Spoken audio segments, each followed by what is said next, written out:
नमस्ते दोस्तों। आज हम बात करेंगे भारत में सेम सेक्स के बारे में। इसका इतिहास क्या है, कैसे ये हकीकत में आया, इसके बारे में दुनिया में और भारत में क्या विचार है, इस विषय पर हम थोड़ी सी टिप्पणी देंगे। इस सब के बारे में हम बात करेंगे।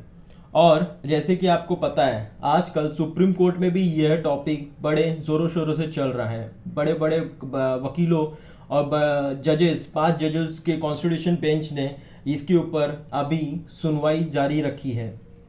तो दोस्तों, सेम सेक्स का इतिहास बहुत पुराना है। कुछ देशों में सेम सेक्स मैरिज के प्रमाण 2000 साल पुराने में है। भारत में भी इसका प्रमाण मिलता है। एंशियंट इंडियन टेक्स्ट में सेम सेक्स रिलेशनशिप का वर्णन मिलता है और यह भी पता चलता है कि सेम सेक्स मैरिजेस भी होती थी, लेकिन यह हमारे समाज में एक स्टिग्मा बन गया था। जी हाँ दोस्तों, मैं आपको इस बारे में विस्तार से बताने में खुशी होगी।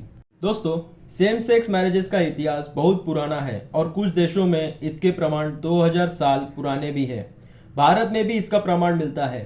प्राचीन ग्रंथों में जैसे कामा सूत्रा सेम सेक्स रिलेशनशिप्स के वर्णन मिलते हैं और यहाँ तक कि सेम सेक्स मैरिजेस भी होती थी।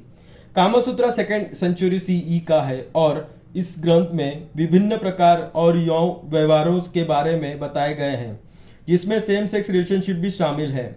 इसके अलावा महाभारत और ऋग्वेद जैसे और भी प्राचीन ग्रंथों में भी सेम सेक्स रिलेशनशिप्स और मैरिजेस के वर्णन मिलते हैं। लेकिन दोस्तों, समय के साथ साथ सेम सेक्स रिलेशनशिप और मैरिजेस को भारतीय समाज में एक स्टिग्मा बना दिया गया है, जिसका मुख्य कारण पश्चिमी संसावद और धार्मिक परंपराओं को प्रभाव रहता है।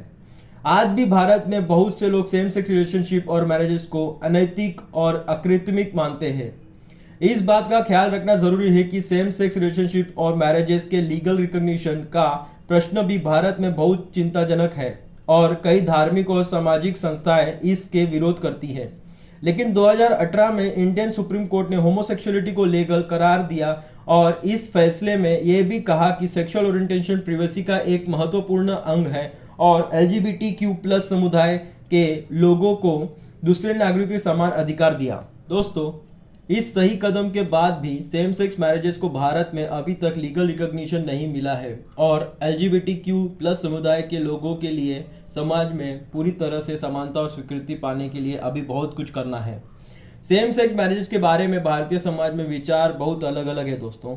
कुछ लोग इस बात के पक्ष में हैं तो कुछ लोग इस बात के विरुद्ध में हैं। लेकिन 2018 के फैसले के बाद सुप्रीम कोर्ट ने सेम सेक्स रिलेशनशिप को लीगल किया है, लेकिन सेम सेक्स लीगल मैरिजेस अभी तक लीगल नहीं है। दोस्तों, आपको क्या लगता है, ये लीगल होना चाहिए कि नहीं होना चाहिए? प्लीज कमेंट में बताइएगा दोस्तों। तो आगे चलते हैं। सेम सेक्स मैरिजेस के बारे में दुनिया के अलग अलग देशों में अलग अलग विचार हैं। कुछ देशों में ये लीगल है तो कुछ देशों में ये इलीगल है। अभी सेम सेक्स मैरिज इंडिया में इलीगल है, लेकिन दुनिया भर में सेम सेक्स मैरिज के प्रति एक्सेप्टेबिलिटी बढ़ रही है और इसकी लीगल रिकॉग्निशन भी बढ़ रही है। तो दोस्तों, इस वीडियो में हमने सेम सेक्स मैरिजेस के बारे में बात की है।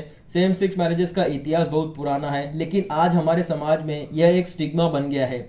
लेकिन दुनिया भर में सेम सेक्स मैरिजेस के प्रति एक्सेप्टेबिलिटी बढ़ रही है, जो कि इंडिया में भी हो रही है। और आपको ये वीडियो अच्छी लगी होगी, ये हमें उम्मीद है। आपको अगर इसके बारे में और जानना है तो इसके ऊपर और भी हम वीडियो बनाएंगे। प्लीज़ आप इस वीडियो को शेयर कीजिए, अपने दोस्तों के साथ शेयर कीजिए और वीडियो को बहुत आगे बढ़ाइए। अगर आपको अच्छी लगी हो तो प्लीज़ शेयर कीजिए, कमेंट कीजिए और सब्सक्राइब कीजिए दोस्तों। Thank you so much.